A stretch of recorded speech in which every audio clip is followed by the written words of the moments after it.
कि जी मुझे पाकिस्तान के अंदर या इंडिया में ख़तरा है, जी। जिसकी वजह से मैं वहाँ रहूँगा तो वो मुझे मार देंगे या मेरी फैमिली को मार देंगे जी। या मुझे नुकसान कोई हो जाएगा, इसलिए मैं अपना मुल्क छोड़ के आ गया हूँ। Hello, welcome back to my YouTube channel guys. आज हमारे साथ हैं अखिल भट्टी साहब।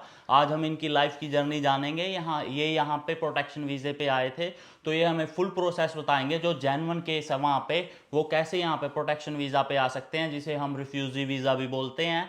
तो हम चलो अभी भट्टी साहब से मिलते हैं। और वीडियो को स्टार्ट करने से पहले मैं आपको ये भी बता देता हूँ कि ये इनकी फैमिली 7 मेंबर्स की फैमिली है, और ये 7 मेंबर्स के साथ यहाँ पे ऑस्ट्रेलिया में डायरेक्ट पीआर आए हैं, तो रिफ्यूजी वीज़े पे आए हैं। तो आप लोग कैसे आ सकते हैं, वो फुल प्रोसेस जानने के लिए आपको वीडियो को स्टार्टिंग से लेके एंड तक देखना होगा, तभी आप लोगों को समझ में आएगा कि कैसे आप लोग आ सकते हैं। चलो अब हम भट्टी साहब से जानते हैं कि वो कैसे आए, इनकी क्या प्रोसेस थी प्रोटेक्शन वीज़े की, इनकी फुल जर्नी के बारे में।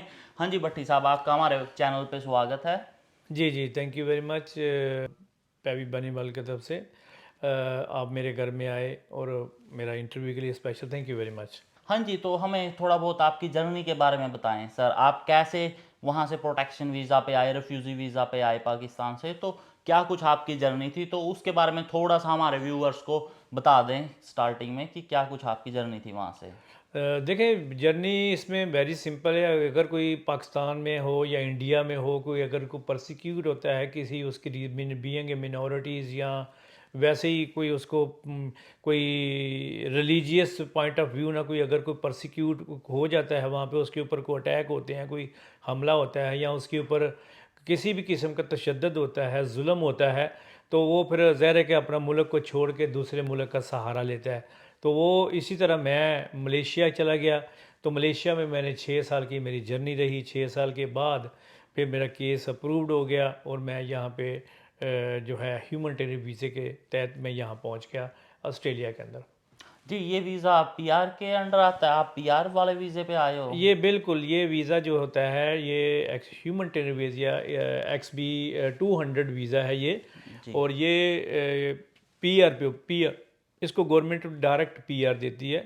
तो सर अगर कोई भी भाई हमारा पाकिस्तान में या इंडिया में उस पे अगर कोई हमला हो रहा है या कोई भी अटैक हो रहा है, और वो वहाँ की परिस्थितियों से खुश नहीं है, उसके साथ अच्छा नहीं हो रहा है, तो वो कैसे प्रोसेस को फॉलो करे, कैसे वो यहाँ पे आ सकता है जेन्युइन एडवाइस के साथ, जैसे कोई जेन्युइन बंदा हो, ऐसा नहीं कि मतलब कोई फ्रॉड हो, बट जो जेन्युइनली वहाँ पे दुखी है, उसके साथ गलत हो रहा है, तो वो कैसे आए यहाँ पे। आपके वसाइल अच्छे हैं, पैसा आपके पास ज़्यादा है, सब कुछ ठीक है, तो फिर आप यूरोप की तरफ या वेस्टर्न कंट्री की तरफ जा सकते हैं। लेकिन उस टाइम जब आपके पास इतना पैसा नहीं है, अपने इतने वसाइल नहीं हैं, तो फिर आप नज़दीक के किसी भी एशियन कंट्री के अंदर आप सहारा लेते हो यूनाइटेड नेशन का। फिर यूएन में जाके फिर हम असाइलम क्लेम करते हैं कि I am not a safe in Pakistan India, so that's why I come here. तो वो प्रोटेक्शन वीज़े के लिए प्रोटेक्शन हम जो ना असाइलम क्लेम करते हैं, आगे से फिर उनका प्रोसेस चल जाता है। जी, इसके लिए क्या कुछ एविडेंस चाहिए अगर हमें ये वीज़ा यूनाइटेड नेशन से अप्लाई करना है, तो इसके लिए हमारी डॉक्यूमेंटेशन क्या रहेंगी सर। देखिए, डॉक्यूमेंटेशन जो होती है इसकी वही होती है कि जैसे आपको कोई अटैक हुआ है, हमला हुआ है, या आपके ऊपर कोई ब्लेम हो गया है, कोई ऐसा जी। सीवियर किस्म का जी। जिसकी जिसकी समझो कि सज़ा पाकिस्तान के अंदर, तो मैं बताता चलूँ कि पाकिस्तान में 295A है, बी है, 295C है। अच्छा। ये 3 दफ़ा ऐसी हैं कि ये रिलीजियस दायरे के अंदर आती हैं। जी। और इसके अंदर कोई बंदा अगर फंस जाता है तो उसका पाकिस्तान के अंदर से निकलना बड़ा मुश्किल हो जाता है। जी। तो वो फिर डॉक्यूमेंटेशन उसकी यही होती है कि एक जो एफआईआर है या एविडेंसेस है, पिक्चर्स हैं, जो आपकी इंसिडेंट है, या जो जो कोई एविडेंस दे देता है आपको, कोई विटनेस बन जाते हैं जी। लोग, चर्च विटनेस हो जाते हैं। ठीक है, जो आपके जैसे आपके मुल्क के अंदर है, तो वहाँ पे पंडित विटनेस बन सकता है कि बाकी this family is very worried about I I बस कि ये फैमिली मेरे घर में आई है। जी। और बहुत वरीड थे, परेशान थे। जी। और मैं इसका विटनेस हूँ कि बाकी इनके साथ ये प्रॉब्लम हो गई है। जी। तो फिर वो ये सारी डॉक्यूमेंट जो है ना, वो लेके वहाँ पे यूनाइटेड नेशन में जाके एफआईआर मेन पुलिस रिपोर्ट होती है, जी। वो जाके वहाँ जमा करानी होती है। जी सर, तो ये सब कुछ एविडेंस आप लोग कलेक्ट कर सकते हैं। अगर आपके साथ भी कोई इंसिडेंस हो रहा है, तो आप ये सारे आपकी एफआईआर की कॉपी, अगर आपके साथ कुछ भी इंसिडेंट हुआ है इंडिया में या पाकिस्तान में, आपको कोई भी बंदा तंग कर रहा है किसी भी चीज़ के अंतर्गत, वो आपको तंग कर सकता है। हाँ जी भट्टी साहब, हमें ये बताएं कि साइलम का असल में मतलब क्या है। जैसे कई लोग इसको गलत भी ले लेते हैं। साइलम में आप किस तरीके के इस सिचुएशन में इंक्लूड होते हो, तब आप इस वीज़े को क्लेम कर सकते हैं। समझो कि असाइलम होता है कि जाके आपने अपने मुल्क से जाके जो है यूनाइटेड नेशन के थ्रू, जो कि अक़वाम मुत्तहदा है, इंसानी हकूक़ के ऊपर काम करती है, तो वो हमने वहाँ जाके उनसे जो है मदद मांगनी है जी कि जी मुझे पाकिस्तान के अंदर या इंडिया में ख़तरा है, जी जिसकी वजह से मैं वहाँ रहूँगा तो वो मुझे मार देंगे या मेरी फैमिली को मार जी देंगे या मुझे नुकसान कोई हो जाएगा, इसलिए मैं अपना मुल्क छोड़ के आ गया हूँ, तो मुझे प्रोटेक्शन दें। जी। तो हमारे पे अगर कोई भी खतरा है रिलीजियस बिहाफ पे, तो हम इसको वीज़े को डाल सकते हैं वहाँ से बचने के लिए, क्योंकि वहाँ पे हमारे पे काफ़ी तरीके के अटैक हो सकते हैं। बिल्कुल हो सकते हैं, इसमें हो सकते हैं, इसमें कोई शक नहीं।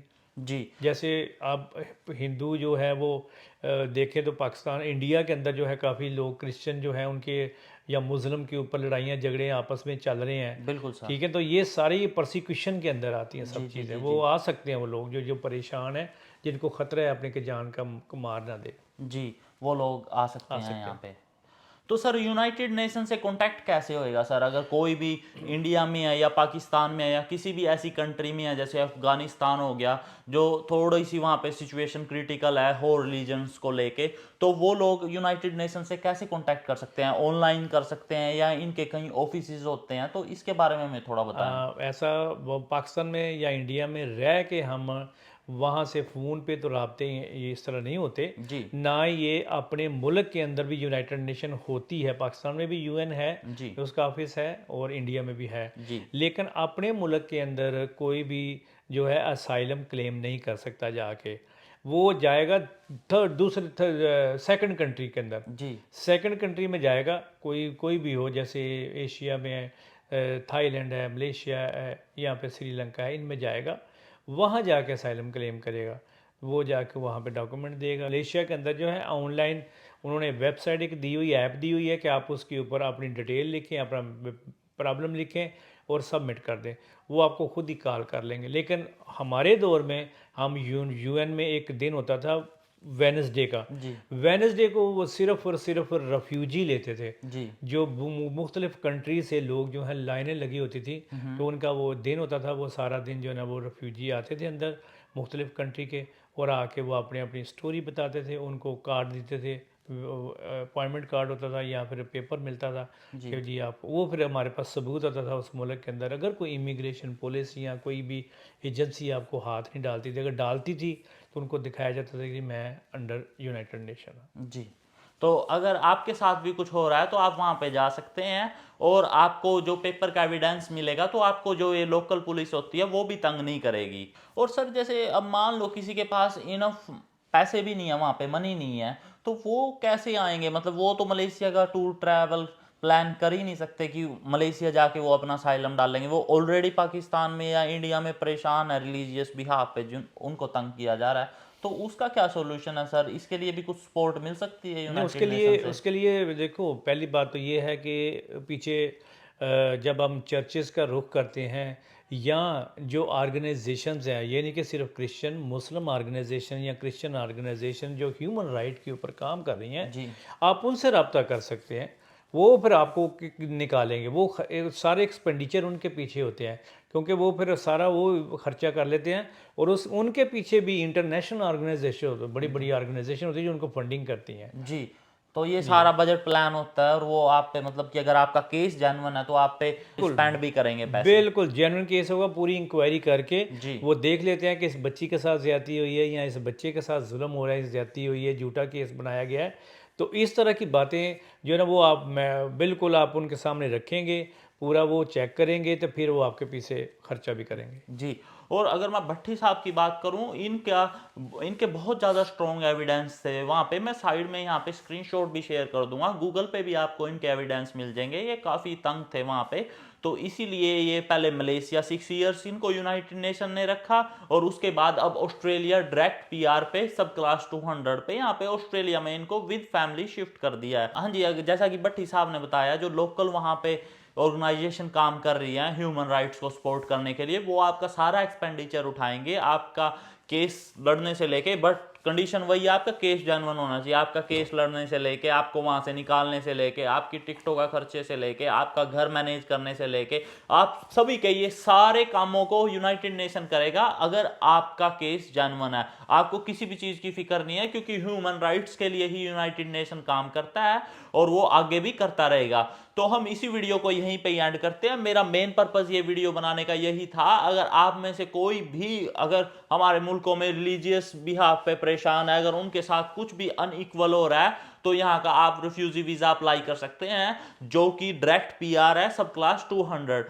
तो हम इसी व्लॉग को यहीं पे एंड करते हैं। आप सभी से मिलते हैं नेक्स्ट व्लॉग में, तब तक के लिए अपना ध्यान रखें। Thank you so much guys.